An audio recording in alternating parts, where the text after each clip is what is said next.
A man begins losing the battle long before the world defeats him.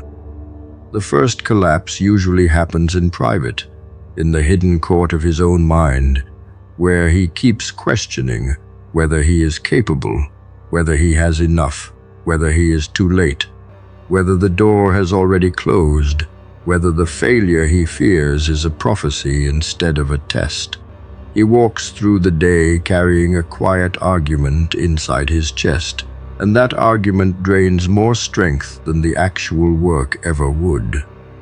Doubt rarely arrives with honesty. It pretends to be wisdom. It tells him to wait, prepare more, think again, protect himself, avoid embarrassment, delay the decision, lower the aim, soften the prayer, shrink the ambition. Yet beneath all that polite language sits one ugly truth. He does not trust the one who gave him the burden, and he does not trust the strength placed inside him to carry it. A man can believe in God with his mouth, while living like everything depends on his fear. That is the contradiction many people never confront. They pray for guidance, then panic when the path becomes hard. They ask for strength, then complain when life gives them a weight that requires strength. They ask for a sign, then ignore the responsibility already sitting in front of them. Faith becomes decoration when it never touches the schedule, the decisions, the habits, the courage, the patience, the way a man handles delay, loss, pressure, and silence. Real trust is not proven when life feels gentle.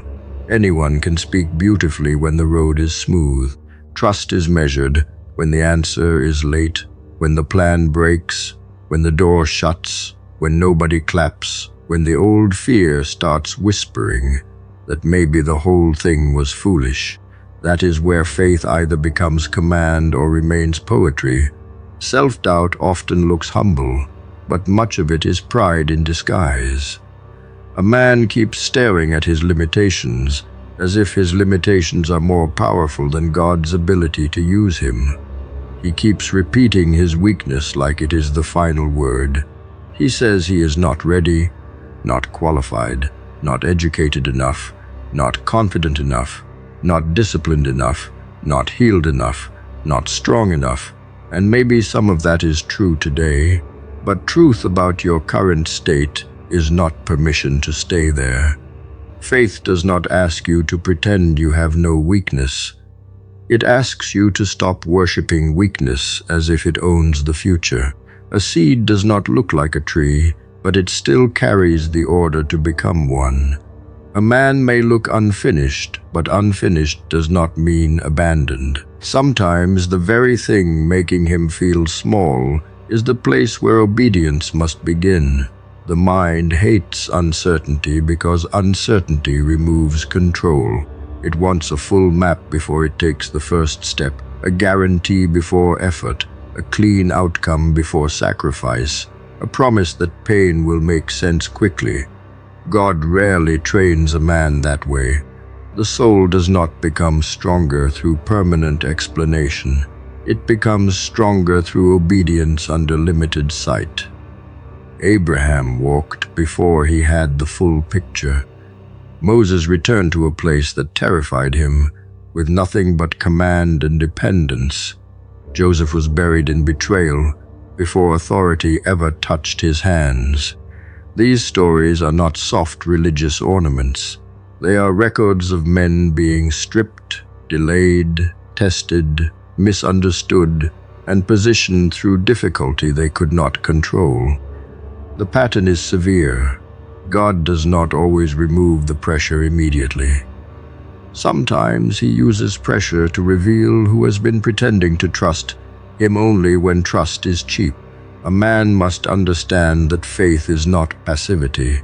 Trusting God does not mean sitting still while life decays around you, calling laziness surrender, calling fear patience, calling poor choices divine timing. That is not faith. That is escape with holy language wrapped around it. True reliance creates action because a man believes his effort is not meaningless.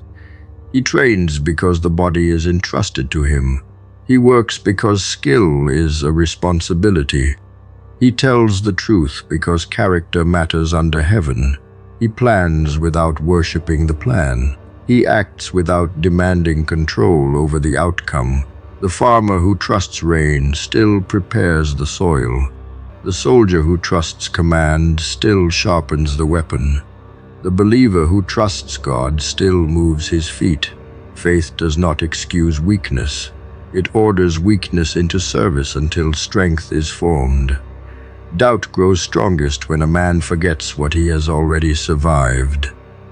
He treats the present trial like it, arrived alone as if no previous hardship was ever carried, no previous fear was ever crossed, no previous closed door ever became protection, no previous delay ever trained patience. Memory should become a weapon, but many men use memory only to revisit shame. That is poor command. Look again. Some battles that felt final did not end you. Some losses that looked like punishment removed things that would have ruined you later. Some seasons of isolation taught you what crowds never could. Some prayers were answered through denial, because your desire was too small for the life being built. A man who studies his own survival carefully begins to see a pattern. The hand that carried him before did not vanish simply because the current road feels dark. The practical correction begins in the moment doubt starts speaking. Do not let it become a private sermon. Interrupt it with evidence and obedience. Ask what the fear is trying to stop you from doing today, not someday, today. The message that needs to be sent, the workout that needs to be completed, the apology that needs to be made, the skill that needs to be practiced, the debt that needs to be faced, the temptation that needs to be denied, the prayer that needs to be said honestly, the quiet work that needs to be finished without applause. Doubt becomes powerful when it stays vague. Action makes it specific. Once the task is clear, move before your fear builds a courtroom around it. A man does not need to feel certain before obeying. He needs enough humility to take the next clean step. There is a dangerous comfort in endlessly questioning yourself. It keeps you near the mission without forcing you to enter it. The mind can spend years asking whether it is ready while the body ages. The opportunity changes shape and the soul grows tired from unused strength.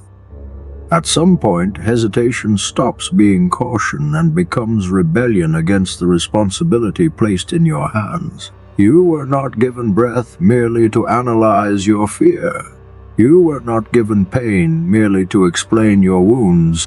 You were not given gifts so they could remain hidden until confidence becomes perfect. Confidence often arrives after obedience, not before it.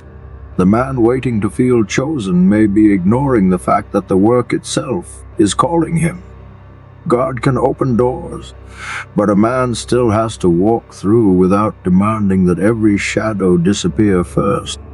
Trust also requires surrendering the obsession with timing. A man wants everything quickly because speed makes him feel safe. He wants the result now, the healing now, the reward now, the proof now, the reason now. Delay feels like rejection because his ego cannot see beyond the current discomfort. Yet some things given too early would destroy him.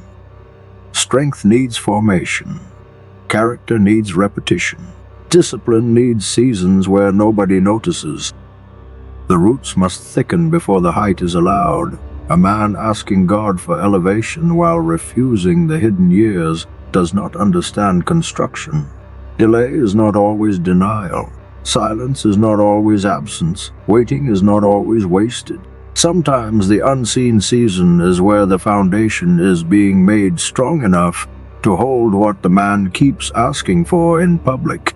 A man who truly trusts God stops treating every obstacle like a verdict. A closed door may be direction, a slow season may be training, a loss may be removal, A burden may be preparation. A weakness may be the exact place where dependence is meant to become real. This does not make life easy. It makes life usable. Pain becomes material. Rejection becomes correction. Waiting becomes discipline. Work becomes worship when it is done with clean intention and full effort. That is the difference between a man ruled by fear and a man governed by faith. The fearful man asks every problem, "Are you here to destroy me?" The faithful man asks, "What must be built in me through this?" That question changes the whole battlefield. It does not remove the fight. It changes the fighter.